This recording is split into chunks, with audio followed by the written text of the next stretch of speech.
আসসালামু আলাইকুম, welcome back to my channel. আশা করছি সবাই ভালো আছেন। আজকে আমি বিফ রেজালা রেসিপিটা শেয়ার করব। তার জন্য আমি চলে এসেছি চুলায়। আজকে আমি 1 কেজি পরিমাণ বিফ রান্না করব। তো প্রথমেই পরিমাণ মতো তেল দিয়ে তাতে পেঁয়াজ কুচি দিয়ে দিলাম। আর এটা ব্রাউন কালার হয়ে গেলে অর্ধেকটা আমি ডেকোরেশনের জন্য রেখে বাকিটাতে মশলাগুলো অ্যাড করব। তো আমার বেরেস্তাটা হয়ে গিয়েছে, আমি এখন অর্ধেকটা উঠিয়ে রাখছি। আর এখানে আমি দিয়ে দিচ্ছি প্রথমেই একটা টমেটো আর 4-5টা কাঁচামরিচ আমি ব্লেন্ড করে নিয়ে গেছিলাম, সেটা দিয়ে দিচ্ছি। তো এইভাবে কষাতে থাকবো আর পর্যায়ক্রমে আমি মশলাগুলো অ্যাড করব। এখন দিয়ে দিচ্ছি পেঁয়াজ রসুন পেস্ট, তারপরে দিব আদা পেস্ট,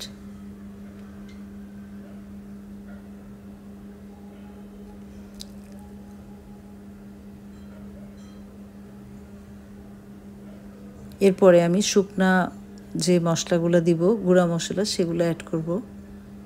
তো যেহেতু রেজালা, এখানে কিন্তু আমি হলুদ ব্যবহার করব না। আর এখানে আমি পরিমাণ মতো লবণটাও দিয়ে দিলাম। মাংসটা আমি অল্প একটু লবণ আর আদা রসুন পেস্ট দিয়ে ম্যারিনেট করে রেখেছিলাম। এখন দিয়ে দিচ্ছি 2 চা চামচ পরিমাণ ধনিয়া গুঁড়া,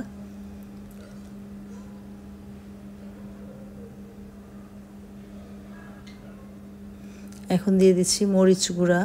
ঝালের জন্য আমি মরিচটা দিচ্ছি। আর এখানে কিন্তু এলাচ দারচিনি গরম মশলাটাও দিয়ে দিলাম।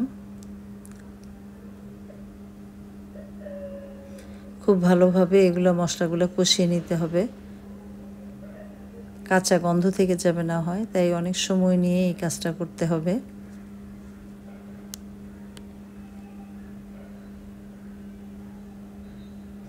এখন আমি দিয়ে দিচ্ছি সেই মাংসটা যেটা ম্যারিনেট করে রেখেছিলাম।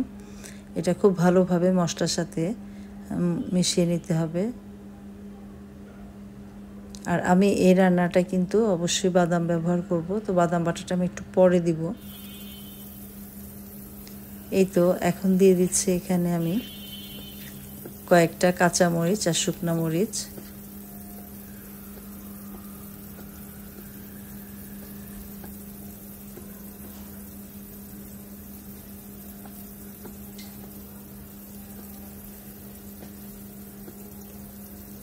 এখন আমি বাদাম বাটাটা দিয়ে দিচ্ছি। এখানে আমি 2 চা চামচের মতো বাদাম বাটা দিয়ে দিলাম এবং ভালোভাবে মশলাগুলো আমি মাংসের সাথে মিশিয়ে নিতে হবে একটু সময় নিয়ে। ঢেকে ঢেকে কিন্তু এদিকে কষাতেও থাকবো, সিদ্ধ হতে থাকবে। আমি কিন্তু এখনও এখানে কোনো পানি ব্যবহার করিনি।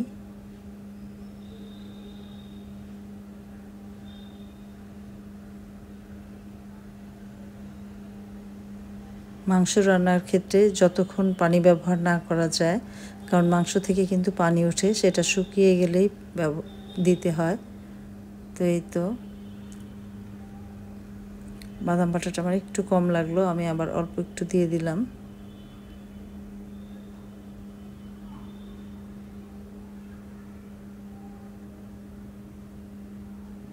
এখন এখানে একটু জিরা বাটাটাও দিয়ে দিয়েছি আমি।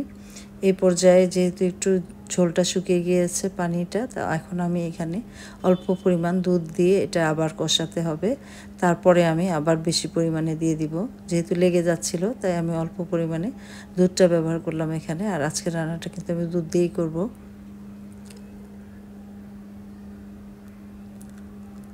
এই তো দেখতেই পাচ্ছেন কতটা লোভনীয় হয়েছে। এখন কিন্তু মাংস সেদ্ধ হয়ে গিয়েছে, এজন্য আমি ঝোল হিসেবে এই তরল দুধটাই দিয়ে দিয়েছি। এটাই গ্রেভিটা আরেকটু ঘন হয়ে গেলে নামিয়ে ফেলবো, কারণ মাংস কিন্তু সেদ্ধ হয়ে গেছে। আর কিছু জিনিস আছে আমার দেয়ার, সেগুলো দিয়ে 5 মিনিট বা 10 মিনিট দমে রাখলে রান্নাটা কিন্তু শেষ হয়ে যাবে।